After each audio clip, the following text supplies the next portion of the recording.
कधीच नाही चुकणार तुमचे फेवरेट टीव्ही शोज झी5 सोबत, तेही एकदम फ्री. बरी आहे मी. बरं वाटतंय मला. डोकं दुख. बरी आहे मी. आजी, आम्ही केवढे घाबरलो होतो माहितीये. आता तुम्ही आलात ना, आता बरं वाटतंय मला. परत थोडस लिंबू सरबत घेता का? मग चहा थोडासा प्लीज, बरं वाटेल. तर येईल जरा. मी चहा बनवतो. आलोच.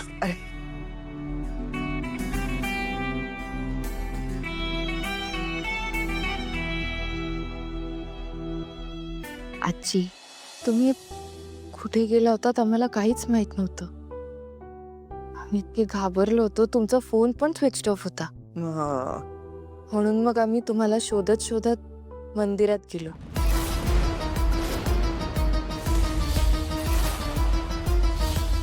आम्ही गुरुजींशी बोललो. काय बोललात? गुरुजी काय म्हणा? आजी, गुरुजी म्हणाले की तुम्ही कुठल्या तरी बाईला शोधत मंदिरात जाताय आणि आज सुद्धा त्या कुठल्या तरी बाईला शोधायलाच का भेटायला गेला होता.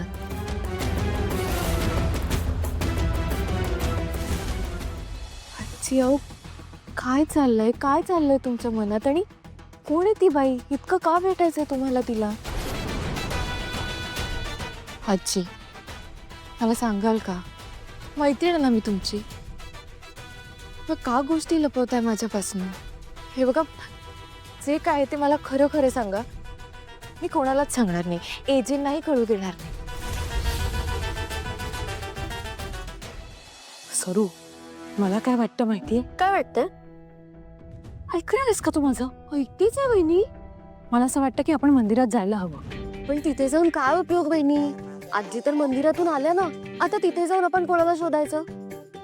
हे म्हणजे असं झालं ना, काकेत आजी आणि मंदिराला वळसा. सरू, आपण मंदिरात गेलो तर आपल्याला कळेल ना की आजीला नेमक्या कुठल्या गोष्टीचा स्ट्रेस होतोय.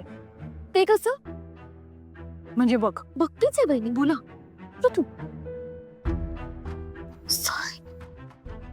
गुढीपाडव्याच्या वेळेला आजी आल्या आणि म्हणत होत्या ती आलीये. त्या कुठल्या तरी बाईबद्दल बोलत होत्या आणि तेव्हा त्या मंदिरात जाऊन आल्या होत्या.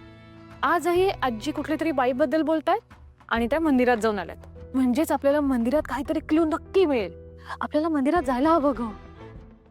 कुठे चालली सरू? आरतीचं ताट आणायला वहिनी. का आपल्याला पूजा नाही करायची मंदिरात? नाही वहिनी, मला तुमच्या मेंदूची पूजा करायची. वहिनी, काय डोकं लावलं? काय स्मार्ट आहात तुम्ही. ठीक आहे ना, एजलीला आपल्याला काही सांगत नाहीयेत ना. ठीक आहे, आता जे काही शोधून काढायचंय ते हे LS जास्त शोधून काढते. झी5 ॲप डाउनलोड करा आणि पहा सर्व एपिसोड्स एकदम फ्री.